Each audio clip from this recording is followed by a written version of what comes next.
Қызды кім көрмейді, қымызды кім ішпейді дейді ғой қазақ. Араб тілінде хитпа деп айтылады. Хитпа деген қазақша сырға салу мерзімі дейді оны. Яғни қыз бен жігіт жүретін мерзімді айтады оны, хитпа деп. Сондай кезеңде жүрген екенсің, айтарым. Бұл хитпа кезінде де қыз бала назданады. Өйткені қазақ айтады, қызы бардың назы бар дейді. Қыз жігітті сынайды, жігіт қызды сынайды. Қалай сынаса да орнымен, жолымен екеуі де жарасымды болады. Екеуінің де құқықтары бар. Өйткені араларында ешнәрсе болған жоқ. Шариғат бойынша некелері қиылып, бұлар әлі жанұя емес екеуі де. Сол үшін шариғат екеуіне де рұқсат береді, бір-бірін жақсылап көруге, бір-бірімен жақсылап жан дүниесін сөйлесіп, бір-бірін түсінісуге шариғат рұқсат береді. Бұл жерде енді жігіт кішкене тізгінді қолға алу керек.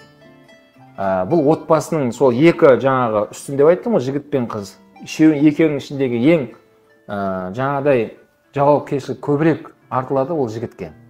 Ар-риджалу қауамуна аля ниса дейді аят Алла Тағала. Ер азаматтарды әйел кісіге қарағанда үстем жараттым деген.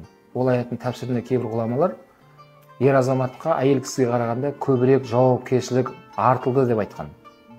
Яғни көбірек жауапкершілік жүктелді деп айтқан. Демек қияметте әйел кісіге қарағанда ер азаматтан көбірек сұрақ қойылады. Ол көбірек жауап береді өзіне және отбасына.